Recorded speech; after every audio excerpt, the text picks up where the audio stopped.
Hey everybody, it's me, Steve Schnee, the CD Junkie, and you are watching another episode of I Bet You've Never Heard These 80s Albums Before. This is a show where I pick 5 random albums and I talk about them and I play a little bit from them. And I hope this introduces you to music you may have missed or reminds you of music that you used to listen to, and you can pull them out of your record collection or your CD collection and play them all over again. And yes, I know some people make comments about it, but I do play Time Lord on this show.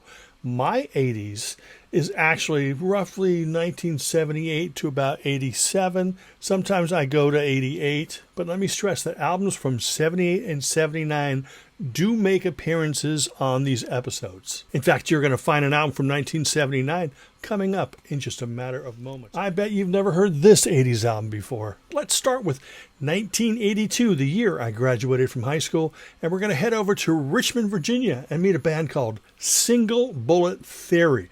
Now, I think that there was an industrial band, that could have been Single Gun Theory or something, that came out later. But 1982, Single Bullet Theory. Oh my God. This album was very colorful with the squirt guns on the cover. And it was just pure new wave power pop. Just great music. It was on Nemperor Records, the same label that the Romantics and Steve Forbert and I think The Proof and bands like that were on. It was a great label, actually. But the Single Bullet Theory, for some reason, didn't catch on as well as it should have. Production was great. The melodies were just hook-filled, and this sounded perfect for radio in 1982.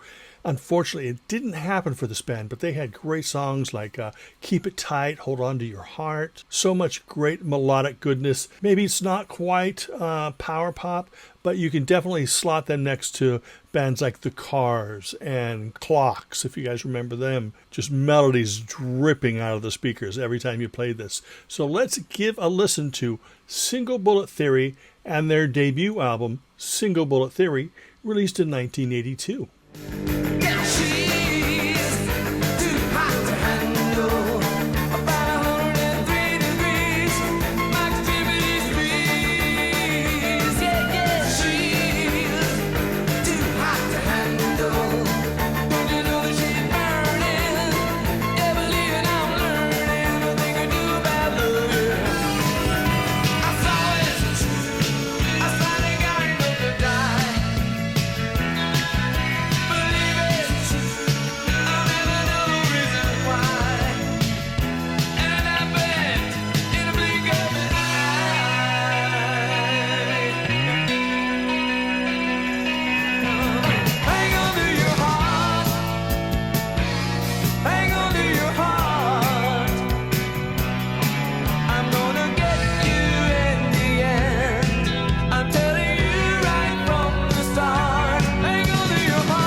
I bet you've never heard this 80s album before. Second up on my list is also from 1982, but it's from England. It's a band called 9 Below Zero. Now, 9 Below Zero had already released 2 albums. They'd released a live album as their debut. Then they released an album called Don't Point Your Finger, I think was the name of it. This is a band led by Dennis Graves. It was just a pure blues band. I mean, kind of like Dr. Feelgood, and just great rock and roll blues with that sort of punk energy, really, really pumping out these great blues songs. But by the time they released Third Degree in 1982, they'd stepped back from the blues a bit and they were embracing melodies and hooks. They were more like a mod band, because mod was really popular at the time. And I'm not saying that 9 Below Zero were just following trends, because they certainly weren't. But that sort of great, energetic, blues influenced melodic mod was all the rage. Dennis Greaves was writing more melodic songs, with great hooks. Now, there was still blues in the music. I mean, the basis of what Nine Below Zero has always done has been the blues. But here they're putting great little pop hooks on top of everything, and it just came out absolutely wonderful. Interestingly enough, the album that came out was produced by Simon Boswell, but they had previously gone in and they recorded the album with Glyn Johns. And I'm not sure if the band or the label was unhappy with that, but somebody was, and they had to go back and re-record it. And this album came out in 1982. Nine Below Zero fell apart shortly after this album, and Dennis Greaves went on to join forces with singer-songwriter Mick Lister and form a mod band by the name of The Truth. And I have featured them before, and you can get some Truth music out there, and just really a fantastic band. So let's give a listen to Nine Below Zero, the album Third Degree, released in 1982.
I bet you've never heard this 80s album before. Okay, let's pull the brakes on the 80s and step backwards into 1979. Head over to Australia and meet a band called The Sports and their second album called Don't Throw Stones. This is a wonderful, energetic album.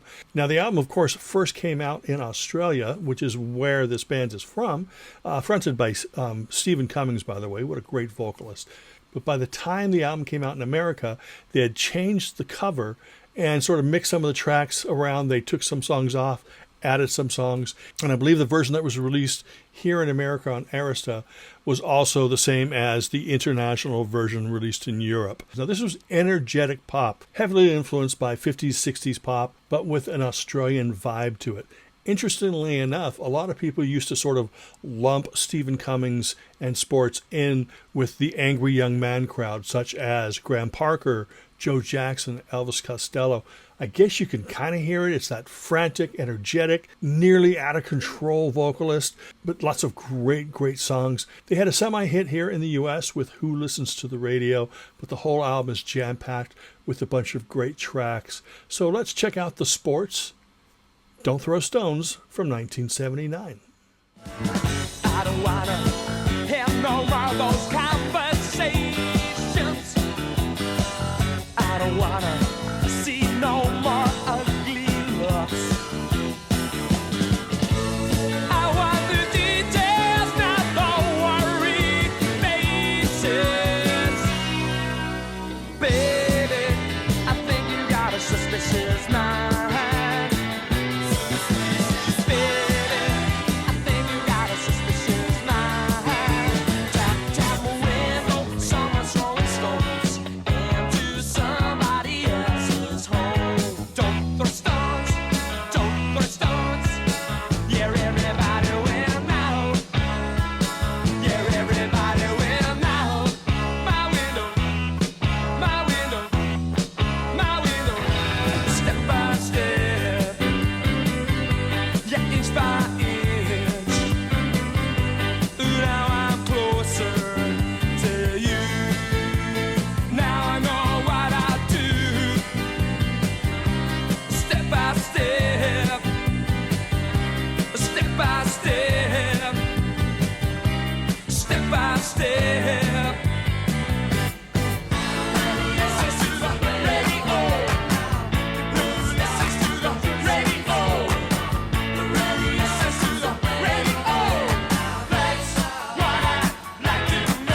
I bet you've never heard this 80s album before. Now let's head back into the 80s, 1982, yet again. But we're going to head to San Francisco, California, and meet a band called Mutants. They were an eccentric art rock band whose early performances were like really artsy and experimental. And they put out, I believe, a couple singles, or at least they recorded a bunch of stuff. But by the time they released the album Fun Terminal, they were sounding more in that sort of B-52s pylon, alternative rock, still very avant-garde, artsy, very melodic. The album they released was called Fun Terminal. It was a very unique listen, and it still sounds fresh today. It's kooky. It's crazy. Anyway, let's check out Mutants and the album Fun Terminal from 1982.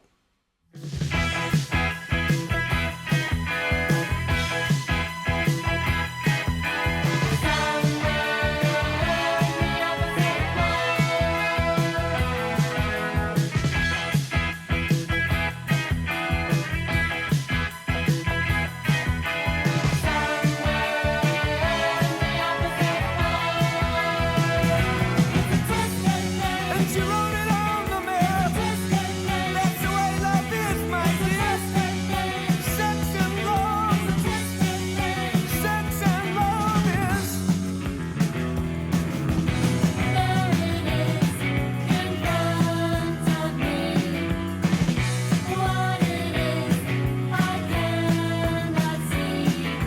Tick tock, tick tock, tick tock, tick tock, tick tock, tick tock, tick tock, tick tock, tick tock, tick tock, tick tock, tick tock, tick tock, tick tock, tick tock. I don't care if you are a communist. We need a new drug. We need a new drug. We need a new drug. We need a new drug. We need a new drug. We need a new drug. A new drug. A new drug. A new drug. A new drug. I bet you've never heard this 80s album before. And finally, on this episode of I Bet You've Never Heard These 80s Albums Before, we're going to take a look at the third album from Classix Nouveaux. Classix Nouveaux came out of the sort of new romantic scene in the UK, fronted by Sal Solo. Very unique voice, very unique stage presence, great songs. This quartet was born from the ashes of X-Ray Spex, although they sound nothing like X-Ray Spex. By the time the third album came out, I believe that they were really coming into their own. I think the first two albums are really fantastic, but as songwriters, I think the third album, called Secret, was them firing on all creative cylinders. The album was produced by Alex Sadkin. The album cover was done by Edward Bell, who also did Scary Monsters from Bowie, and he did one of the Hazel O'Connor albums and others. It sounded a lot more commercial, but still very distinct, still very unique. Unfortunately, the band split after this. On an earlier episode of I Bet You've Never Heard These 80s Albums Before, I did cover Sal Solo and his first solo album after the band split, but this is actually Classix Nouveaux and the album Secret from 1983. From the start, all apart, separated and faded hearts. From the start, all apart. For how long have we waited? Even the fine words you say increase in meaning over again and again. I'll